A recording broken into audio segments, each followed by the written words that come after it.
तो हम स्टार्ट करते हैं आज की योग निद्रा। सब अपनी अपनी पोजीशन ले लें जहाँ भी बैठे हैं। और सबसे पहले जब हम इसको शुरू करते हैं तो पिछला पार्ट थोड़ा सा रिवाइज करते हैं कि पिछले 25 श्लोकों में हमने क्या सीखा। गीता भगवान की वाणी है, पहला चैप्टर अर्जुन विषाद योग जिसमें 47 श्लोक हैं। अभी 25 श्लोक हम 3-4 सेशन में इसको ले चुके हैं। डेली 5, हर सेशन में 5 से 6 श्लोक लेते हैं। हमें क्या सीखा गीता से अभी तक?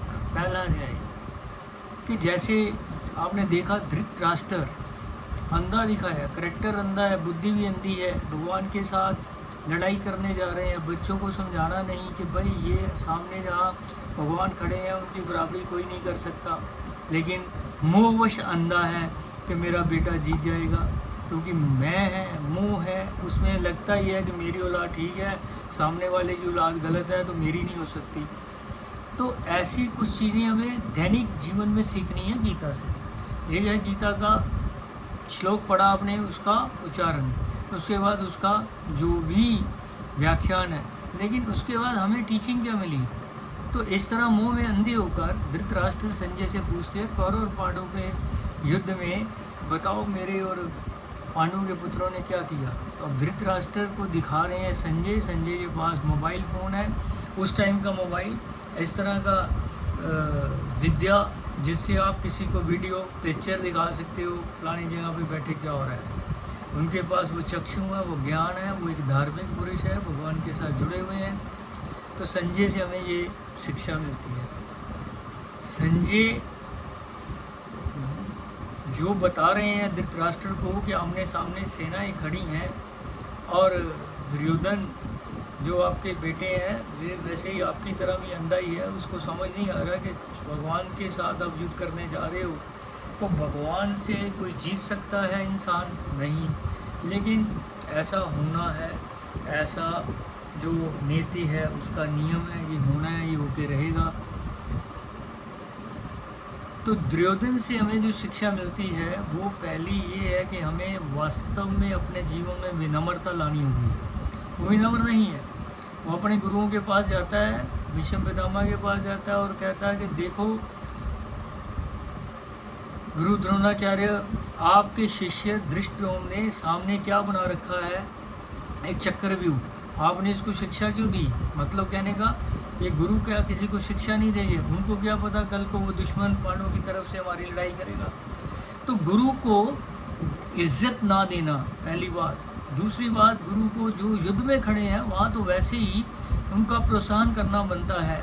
तो ये चीज़ें क्या है, उसकी पीछे एक डर है, उसको फियर है।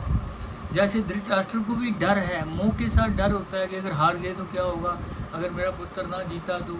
ऐसी चीज़ें साथ में चलती रहती हैं, हमारे जीवन में ऐसे होता रहता है। वास्तव में हमें उससे सीखना क्या है, एक धैर्य रखना है ऐसी स्थिति में, विनम्रता, पोलाइटनेस दूसरी, and patience. Politeness, they are the 2 qualities which you should have when you have a problem like this.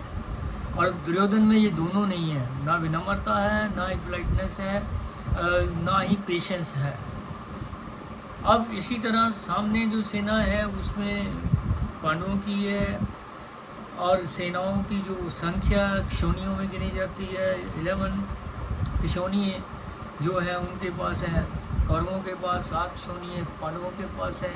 तो इससे एक क्षोणी में कोई 1 लाख पैदल होता है, उसके बाद कोई 70,000 घोड़े, इसी तरह 70,000 रथ हैं, हाथी हैं, इनको को मिलाकर ऐसे एक क्षोणी बन जाती है, एक यूनिट।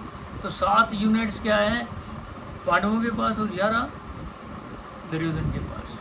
लेकिन दुर्योधन इस जनसंख्या में फंसा हुआ है। पांडवों ने भगवान को चुना, दुर्योधन ने सेना को चुना। चलिए देखते हैं युद्ध में क्या होता है। हमारे अंदर भी ऐसा ही युद्ध चलता रहता है, एक अच्छाई का एक बुराई का। तो कहते हैं जब युद्ध शुरू होता है तो उससे पहले शंख बजाए जाते हैं ताकि अपने आप को प्रोत्साहित करने के लिए, अपनी सेना को और दूसरों को जो सामने दुश्मन है उसको वार्निंग देने के लिए भी तैयार हो। युद्ध के कुछ नियम होते हैं, उनको फॉलो किया जा रहा है। लेकिन इस युद्ध से हमें क्या सीखना है? हमें 2 चीज़ें सीखनी है कि ये जो युद्ध बाहर हो रहा है आज हमारे अंदर भी ऐसा युग चलता है, अच्छाई और बुराई के बीच। कौरव क्या है?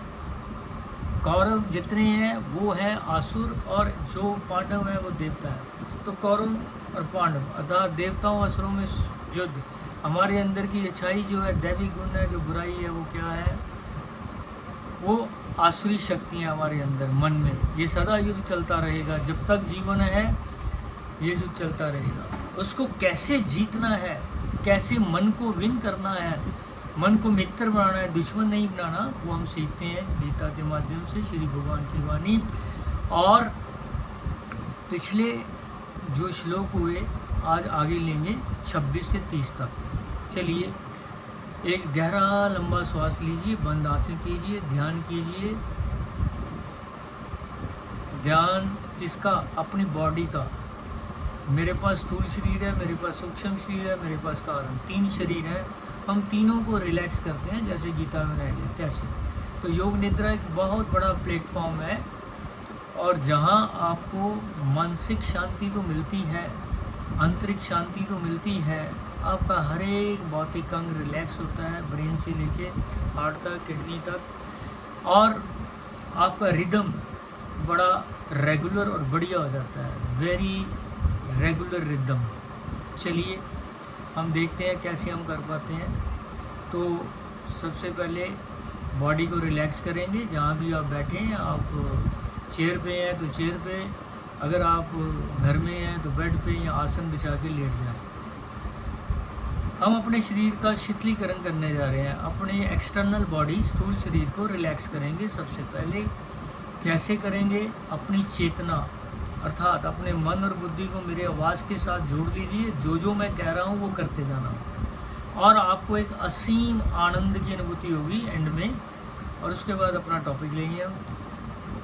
अपनी चेतना को दोनों पाँव के ऊपर ले जाएं और दोनों पाँव को ढीला करने का प्रयास करें। मन से ढीला कीजिए। एक है शरीर, पाँव को ढीला किया, लेकिन मन में अभी भी खिंचाव तनाव है, मन कभी इधर उधर भाग। मन के साथ, बुद्धि के साथ शरीर को ढीला कर दीजिए। दोनों पाँव रिलैक्स कीजिए, दोनों एंकल जॉइंट्स, दोनों पिंडलियाँ, दोनों नी जॉइंट्स, दोनों थाई जॉइंट्स, और उसके बाद दोनों हिप जॉइंट्स, सैक्रोलियक जॉइंट्स। ये आपका दोनों लेग्स का शीतलीकरण है, ढीलापन लाना, उसमें रिलैक्स लाना, स्टेट ऑफ कंप्लीट रिलैक्सेशन, तनाव मुक्त अवस्था। जब तक हम ये पैदा नहीं करेंगे तब तक ये काम नहीं चलेगा। इससे बॉडी डिटॉक्स होता है, रिलैक्स होता है। ये प्रूव भी हो चुका है। ऑल इंडिया इंस्टीट्यूट जो टीम ने वर्क किया, एक वीडियो डाला गया था आपको दिखाने के लिए। तो देखिए कैसे बॉडी को योग निद्रा रिलैक्स कर रही है। अभी ये चेतना दोनों पाँव के ऊपर चल रही है। पाँव से धीरे धीरे ऊपर लाइए, ankle joint, legs, knee joint, thighs, hip joint, और ऊपर ऊपर ऊपर सैक्रोलिक जॉइंट, जहाँ तक आपका पेल्विस वाला जोड़ है, रीढ़ के साथ जुड़ता है, इसको सैक्रोलिक जॉइंट कहते हैं। अब अपनी चेतना को दोनों हाथों के ऊपर ले जाएं और रिलैक्स करें अपने आप को। दोनों हथेलियों को देखना, पांचों उंगलियों को ढीला छोड़ देना। अब अपनी चेतना को हथेली के पृष्ठ भाग, पिछले वाले भाग में जाइए, मसल बोन लिगामेंट्स को ढीला कीजिए, दोनों रिस्ट जॉइंट को ढीला कीजिए, दोनों फोर आर्म्स को ढीला कीजिए, दोनों एल्बो जॉइंट्स को ढीला करेंगे। उसके बाद अपर आर्म्स, शोल्डर्स, और फिर क्लेविकल बोन जो नेक के साथ जुड़ी है शोल्डर से। इस तरह हमने दोनों भुजाओं को ढीला किया, दोनों टांगों को ढीला किया। फील इट, मन से ये ढीली हो चुकी हैं और इतनी ढीली हो गई हैं कि ऐसे अनुभव कीजिए ये आपके शरीर के साथ है ही नहीं। अगर ये आपके शरीर के साथ है तो इसका मतलब ये कि अभी ये ढीली नहीं हुई। इतना रिलैक्स, हल्का फुल्का, दोनों टांगे, दोनों भुजाएं। अब अपनी चेतना को ले जाएं नाभि के ऊपर। नाभि के ऊपर आपका 72,000 नस नाड़ियों का सिस्टम जुड़ा हुआ है। 72,000 नस नाड़ियाँ नाभि के ऊपर। ये वो नाड़ी है जो आध्यात्मिक नाड़ी है, ऊर्जा की नाड़ी है। ध्यान करें नाभि के दाएं तरफ, पेट के अंदर आपका लीवर है, पेनक्रियास है, गॉल ब्लैडर है। ये कुछ ऑर्गन्स जो बहुत सी चीज़ें रिलीज़ करते हैं केमिकल, जिससे आपकी बॉडी में डाइजेशन में बहुत बढ़िया पॉजिटिव इफेक्ट आता है। अगर लीवर ना हो तो बॉडी डिटॉक्स नहीं होगी। पेनक्रियास शुगर को कंट्रोल करती है, और साथ में गॉल ब्लैडर ये फैट को डाइजेस्ट करने में हेल्प करता है। अपने चिंतन को बाएं तरफ ले जाएं, वहाँ देखें स्प्लीन, स्टमक। उसके बाद अपने चेतना को ले जाएं small intestine, large intestine, sending colon, transverse colon, descending colon, rectum, sigmoid colon. फिर ले जाएं दोनों किडनी, डीप सीटेड दाएं बाएं, दो यूरेटर्स, फिर यूरिनरी ब्लैडर, यूरेथ्रा। इसी तरह फीमेल्स में यूट्रस, फैलोपियन ट्यूब्स, ओवरीज, ये डिफरेंट अंग है मेल फीमेल में, रिप्रोडक्टिव सिस्टम। ध्यान करते जाए, ये सारे कार्य कर रहे हैं बड़े आराम से। भगवान ने इतनी बढ़िया स्ट्रक्चर ये रचना की है, ऑटोमेटिक से अपने कार्य करते जा रहे हैं, आपको पता भी नहीं चलता, इनवॉलंटरी ये कार्य करते हैं। अब अपनी चेतना को ले जाएं चेस्ट में, दो लंग्स एक्सपेंड कर रहे हैं, फैल रहे हैं और सुकड़ रहे हैं। मध्य में हार्ट है, दिल। ये लंग्स और दिल जो हार्ट है आपके लिए 365 दिन 24 घंटे कंटिन्यूसली कार्य करते हैं। इनका सिस्टम ऐसा भगवान ने बना रखा है कि ये रेस्ट लेते हैं इन बिटवीन, लेकिन हमें मालूम भी नहीं होता, और कंटिन्यूसली कार्य कर रहे हैं। अगर ये 3 मिनट ना आपका हार्ट ना आपका लंग्स काम करें तो क्या होगा? शरीर खत्म, डेड हो जाएगी body. Such a beautiful structure, thankful to the God आपको ये योनि मिला, और इसका कोई मकसद था, वो मकसद हम भूल चुके हैं कलयुग में आकर। मकसद क्या है? उसको प्राप्त करना भगवान को, लेकिन हम क्या प्राप्त कर रहे हैं? वो चीज़ें जो यहीं रह जाएंगी, अर्थ, कामनाएं, धर्म और मोक्ष की तरफ ध्यान ही नहीं है। That is the main M जो हमें गीता के माध्यम से सीखना है। 18वें अध्याय में इसकी बात होगी, मोक्ष, संन्यास, योग। लेकिन अभी आपकी चेतना दोनों लंग्स और हार्ट को देख रही है। हार्ट 1 मिनट में 5 लीटर ब्लड आपका बॉडी में पंप कर रहा है, जिसके माध्यम से हर एक सेल को, जो कि 3 ट्रिलियन सेल बॉडी में है, उनको न्यूट्रिशन पहुंच रहा है, ऑक्सीजन पहुंच रही है, एवरीथिंग। ये हार्ट की पंपिंग से। और आगे बढ़ेंगे थोड़ा सा, हमें अपनी चेतना को ले जाएंगे नेक के ऊपर। वहाँ सेंटर में थायराइड है जो मेटाबॉलिज्म का कार्य करती है, फैट, प्रोटीन, कार्बोहाइड्रेट। उसके बाद पैराथायराइड ग्लैंड्स हैं जो कैल्शियम का कार्य कर रहे हैं। उसके पीछे वोकल कार्ड्स हैं जो आपकी वाणी है, जिसका कंट्रोल जो वोकल कार्ड के माध्यम से होता है। आप अपनी चेतना को ले जाएं ठोड़ी के ऊपर, दोनों लिप्स के ऊपर, माउथ के अंदर, टीथ, टंग, पैलेट। चेतना को देखते हैं, चेतना के माध्यम से अपने मन को फिक्स करें, मन और बुद्धि को, कि मैं इस वक्त, मेरा ध्यान सिर्फ योग निद्रा में है। एक पल भी मन इधर उधर नहीं जाए। अगर जा रहा है तो आप लोग योग निद्रा के लाभ से वंचित रह जाएंगे, आपको बेनिफिट नहीं मिलने वाला। काइंडली इसका ध्यान करना। बीइंग प्रेजेंट, आपके मन को बांधना है योग निद्रा ने। और जब मन अंतर्मुखी होगा तो नेचुरली जो इंद्रियां हैं जो आपकी एकदम वो शांत हो जाती हैं। क्यों? क्या मन एनर्जी देता है इंद्रियों को, फिर वो आनंद लेता है उनके माध्यम से। और मन जब अंतर्मुखी होगा तो इंद्रियां निष्क्रिय हो गई। तो ये तो ध्यान का पहला स्टेप भगवान ने बताया 6ठे अध्याय में ध्यान योग में, कि इंद्रियों को निष्क्रिय कर मन को बुद्धि के द्वारा खींचकर आत्मा में लगा। तो ये चीज़ें हमें सीखनी है गीता के माध्यम से प्रैक्टिकली, तभी हमारा उद्धार होगा। नहीं तो ये चलता रहेगा जन्म जन्मांतर का, सुख दुख सुख, जन्म मरण। अब अपनी चेतना को ले जाएं दोनों चीक्स के ऊपर, दोनों नॉस्ट्रल के ऊपर, दोनों आइज़ के ऊपर, दोनों ईयर्स के ऊपर, फिर फोरहेड है, माथा है, उसके ऊपर स्कैल्प है, फिर हेयर्स है, और इस स्कैल्प के अंदर एक आपका सॉफ्टवेयर है जो सारी बॉडी को चला रहा है, वो है ब्रेन आपका। ये ब्रेन जो है वास्तव में ये सारी बॉडी को कंट्रोल करता है। इसमें छोटे छोटे सेंटर हैं, हार्ट का centre, respiratory centre, medulla oblongata, hearing centre, speech centre, sensory centre, motor centre, वो बटा हुआ है। फ्रंटल लोब है इमोशनल कंट्रोल, पीछे वाला ऑक्सीपिटल लोब विजन, साइड पे टेम्पोरल लोब एंड हेयरिंग, और अपर पैराइटल लोब में सेंसरी एरिया है, मोटर एरिया। इस तरह हमारी बॉडी का कंट्रोल हमारे ब्रेन के पास है। ध्यान करें, ध्यान ध्यान ध्यान। माइक बंद रखिएगा प्लीज़, बहुत ज़रूरी है, इनको म्यूट करके रखिए, बहुत डिस्टरबेंस होती है। शांत शांत। अपनी चेतना को ले जाए खोपड़ी के पिछले भाग या 7 मनके हैं सर्वाइकल नेक के, 12 थोरेसिक, उसके नीचे 5 लंबर, 5 सेक्टरल, 1 कॉक्सिल। 31 मनकों को देखें ऊपर से नीचे, बीच में गद्दियाँ हैं, डिस्क हैं, शॉक अब्जॉर्बर्स हैं। दाएं बाएं रीढ़ के क्या है? 31 मनके, 31 स्पाइनल नर्व्स दाएं तरफ, 31 स्पाइनल नर्व बाएं तरफ। ये नर्व्स क्या करती हैं आपको? लोकोमोटर सिस्टम जो आपका है, इनके माध्यम से सारा कार्य होता है। अब बैक का अपर पार्ट देखिए, इसको रिलैक्स करें, बैक का लोअर पार्ट देखिए, इसको रिलैक्स करें।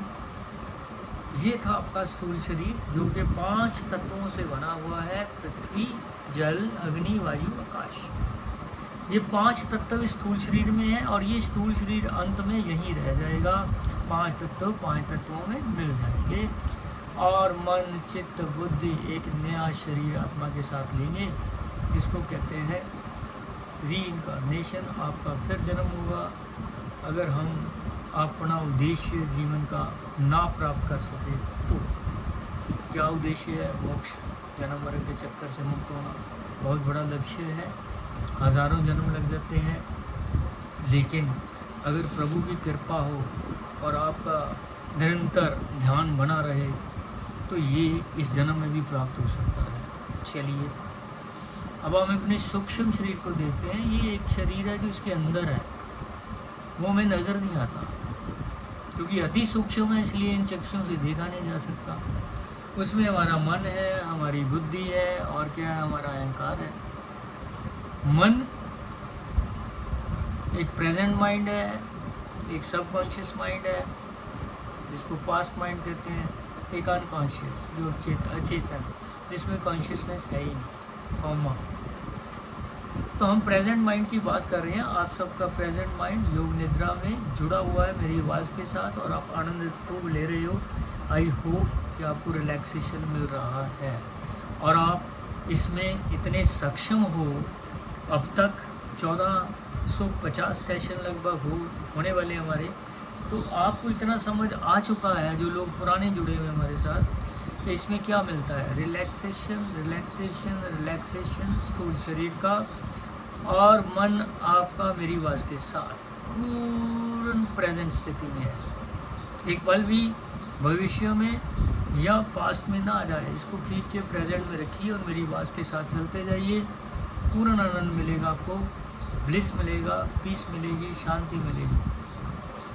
कंडीशन एक ही है, एक पल भी मन आपका ना जाए, मेरी आवाज़ के साथ जुड़ा रहे, और आपको नींद नहीं आनी चाहिए। कई लोग सो जाते हैं, दोपहर का टाइम है, खाना खाया, रिलैक्सेशन मिली, नींद आ गई। आलस्य, भगवान कहते हैं आलस्य क्या है?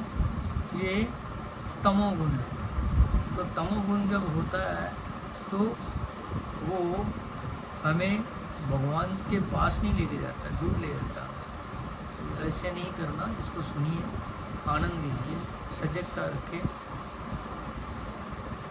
अब मैं अपने ध्यान को मन से, जो आपका मन था, अब सबकॉन्शियस माइंड चित्त में लेके जा रहा हूँ। जो मैंने बातें कही वो सब बातें धीरे धीरे कल आपके सबकॉन्शियस माइंड में चली जाएंगी अगर आप ध्यान से सुन रहे हो। और तीसरा है इसमें अहंकार, ईगो।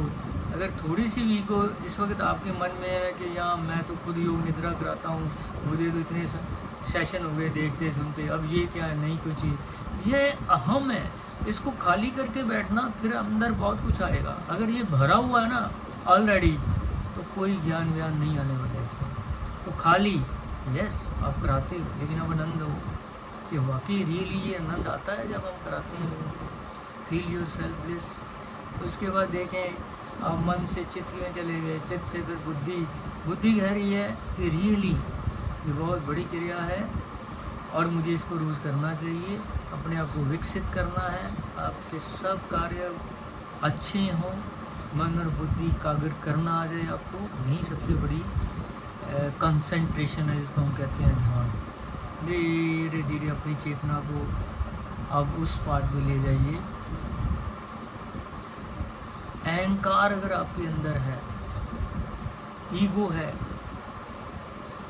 तो उसको आप समर्पण से ख़त्म कर सकते हैं। तो योग निद्रा में बैठे हो तो टोटल समर्पण योग निद्रा को दो, मन और बुद्धि टोटल इसमें एकाग्र करो, ये एम होना चाहिए। और आगे बढ़ते हैं, देखते हैं धीरे धीरे। अब हम स्थूल शरीर से सूक्ष्म में एंटर करके सूक्ष्म का चिंतन किया, मन चित्त बुद्धि अहंकार, और उसके बाद अब आप एंटर किए थर्ड शरीर आत्मा में। कहाँ है ये? इसके 3 स्थान है बॉडी। कहाँ? एक है ब्रकुटी, दोनों आईब्रो के बीच जहाँ बिंदी लगाते हो तो उसके 1 इंच अंदर। दूसरा स्थान कहते हैं हृदय, जहाँ आपका दिल है उसमें। तीसरा एक और स्थान है नाभि। तो आप जिस भी ध्यान को फॉलो करते हो, तो अब यहाँ हम क्या करते हैं, हम कहते हैं अपना ध्यान ब्रकुटी में, अपने मन और बुद्धि को ब्रकुटी में ले जाएं और वहाँ देखें ना, यहाँ बिंदी लगाया हुआ है 1 इंच अंदर, एक ग्लिसनिंग वाइट स्ट्रक्चर, प्रकाश का पुंज जिसे हम कहते हैं, वो आपका आत्मा है। अगर वो आपको विजुलाइज हो रहा है तो महसूस करें, उसके गुणों को देखें।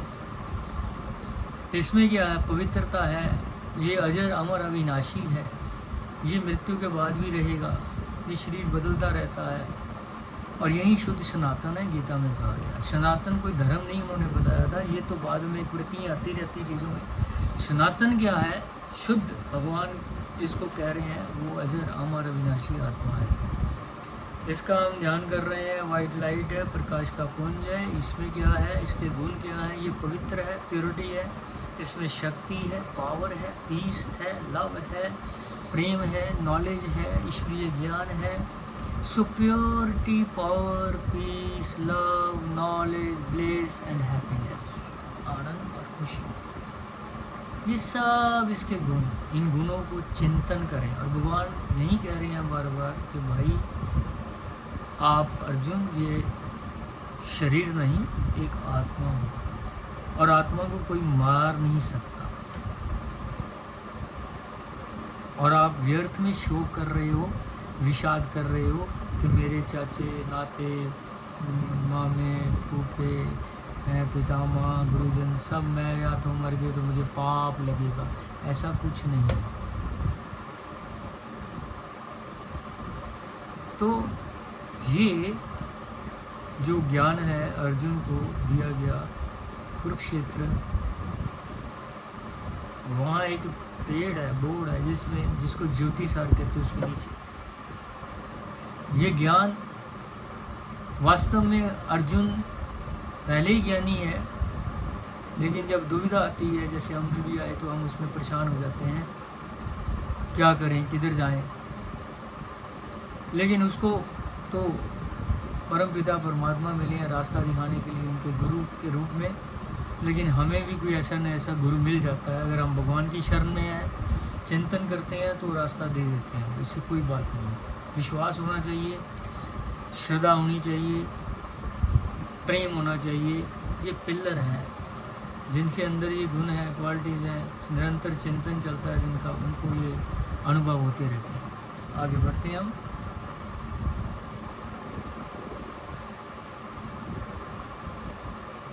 अपनी चेतना को फिक्स करें, अपने मन और बुद्धि को इस एकाग्र करें, इस प्रकाश के पुंज के ऊपर। देखें कैसे ये प्रकाश फैल रहा है, और ये आज्ञा चक्र से फैलता हुआ नीचे आ रहा है विशुद्धि चक्र के ऊपर। विशुद्धि चक्र से फिर नीचे जा रहा है अनाहत चक्र, अनाहत चक्र से फिर नीचे जा रहा है मणिपुर चक्कर, मणिपुर चक्कर से फिर नीचे जा रहा है स्वादिष्टान चक्कर, और स्वादिष्टान से नीचे जा रहा है मूलाधार चक्कर। इस तरह ये फ्लो ऑफ एनर्जी जो आपने क्रिएट किया, कैसे क्रिएट किया, आपने अपने मन को इंद्रियों से हटा लिया, इंद्रियों से विड्रा किया और इसको डायरेक्शन दी आत्मा की तरफ। जो एनर्जी इंद्रियों में वेस्ट करता था अब वो और एनर्जेटिक हुआ, प्रकाश ये आत्मा की तरफ चला, तो आत्मिक प्रकाश और बढ़ने से ये फ्लो ऑफ एनर्जी आगे चक्कर से नीचे की तरफ चलना शुरू हो गया। तो ऐसे जब ये प्रकाश पैदा होता है अंदर, ये एनर्जी पैदा होती है, तो उसका फ्लो चलता है हायर से लोअर साइड की तरफ, आगे चक्कर से विशुद्धि चक्कर, विशुद्धि से अनाहत, जहाँ से मणिपुर, मणिपुर से स्वादिष्टान, स्वादिष्टान से मूलाधार। ये जो 7 चक्कर हैं ये एनर्जी के सेंटर हैं जहाँ आध्यात्मिक नारियाँ क्रॉस करती हैं, और इन चक्रों के माध्यम से मेरा स्थूल और सूक्ष्म शरीर कैसे स्वस्थ रहता है। जो मेरा आज्ञा चक्कर है वो 5 भौतिक चक्रों को कंट्रोल करता है, और सारा सिस्टम आज्ञा चक्कर में, ये मास्टर चक्कर, इसके नीचे क्या चलता है आपके विशुद्धि चक्कर, और ये किसको कंट्रोल कर रहा है, आपके thyroid, ENT system, ear nose throat, और इसके नीचे हार्ट चक्कर, ये आपके लंग्स और हार्ट को कंट्रोल कर रहा है। और उसके बाद एक और स्थिति आपकी बनी हुई है कि यहाँ से जब फ्लो नीचे जाता है तो मणिपुर चक्कर आता है जो नाभि डाइजेशन के लिए, आपकी डाइजेस्टिव सिस्टम को स्ट्रॉन्ग, फिर और नीचे Swadhisthana circulatory and reproductive system को स्ट्रॉन्ग कर रहा है। उसके नीचे एक्सक्रीटरी सिस्टम, मूलाधार चक्कर और मस्कुलोस्केलेटल सिस्टम। इस तरह हमारे सारे सिस्टम इस ऊर्जा से आनंदित हो रहे हैं, ओतप्रोत हो रहे हैं, स्थूल शरीर, सूक्ष्म शरीर, कारण शरीर के माध्यम से। सिर्फ मन को उठाया अपने संसार से, उसको अंतर्मुख किया, कुछ भी नहीं किया। आप एक गहरे ध्यान में हो, बहुत बड़ी आनंद में हो। अब यहीं से हम आज का जो हमारा टॉपिक है शुरू करते हैं।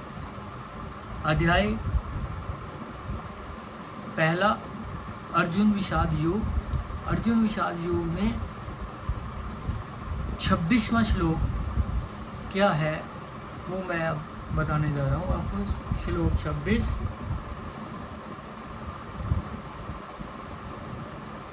प्राण पश्यन्ति स्थानार्थ पितामहम् आचार्य मातुलां भ्रान्तुं पुत्रो पौत्र न सखी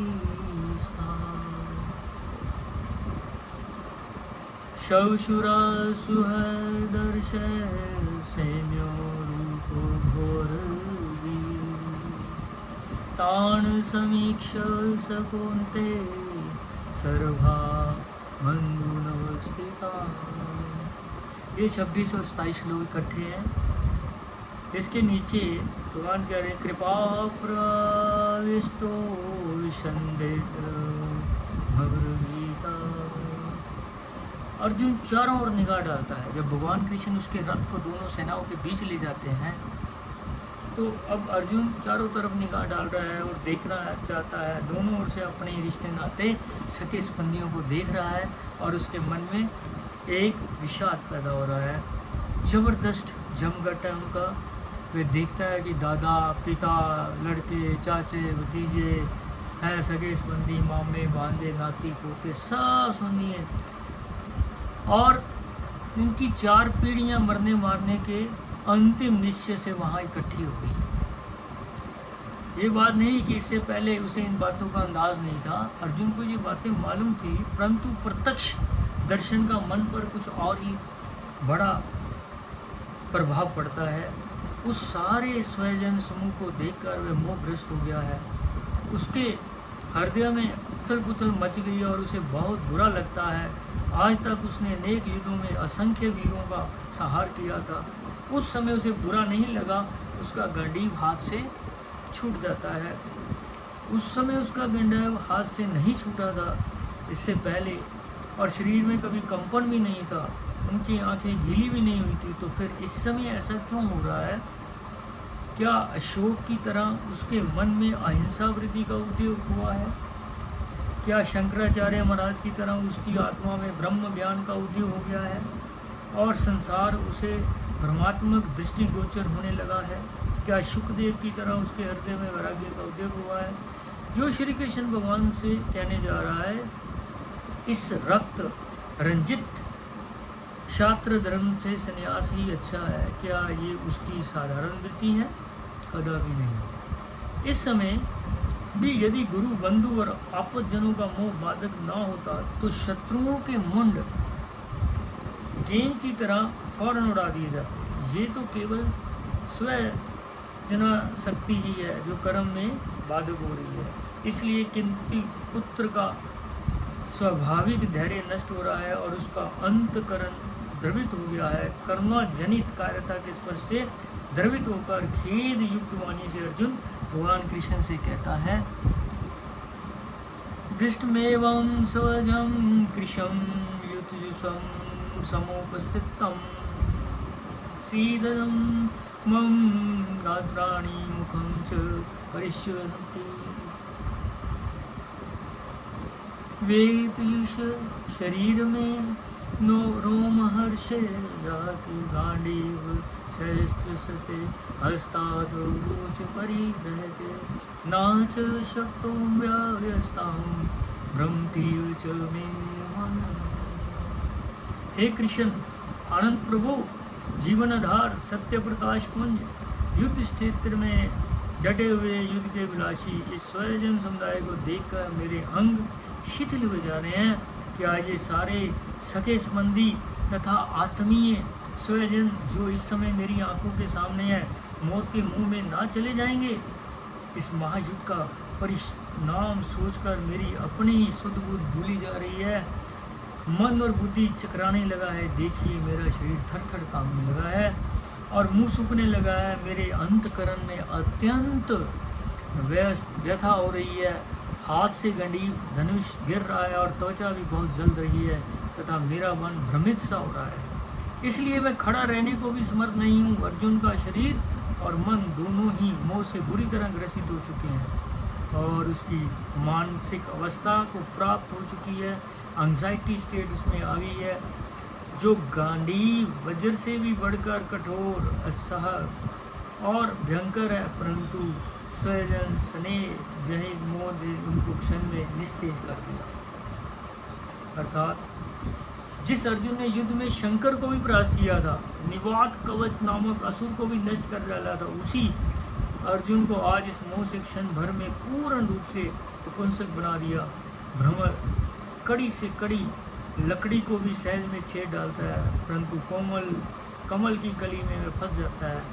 फिर चाहे उसके प्राण निकलने की नौबत क्यों ना आ जाए, पर वह उस कमल के फूल की पंखुड़ियों को नहीं बेच सकता। ठीक उसी प्रकार मोह वृत्ति की कोमलता में अर्जुन अपने कर्तव्य कर्म से च्युत हो चुका है। अर्थात अर्जुन डाउट में आ गया है, उसके अंदर करुणा जा गई है अपने रिश्तेदारों को देखकर। और ये जो करुणा है, ये अटैचमेंट है, ये आदमी को निर्बल बना देती है। मोह अब वो स्थिति में है कि युद्ध करूं या ना करूं तो अपने जन मरेंगे, और अगर मैं जीत भी गया तो इसका मुझे क्या लाभ मिलने वाला है। जो भी मेरे पास आना था सुख, ये अगर सब रिश्तेदारों में बैठ के एंजॉय किया जा सकता है, अलग से नहीं, जब वो रहेंगे नहीं दुनिया में तो ये मेरे लिए व्यर्थ है। इस करुणा को देखते हुए अब आगे सुनिए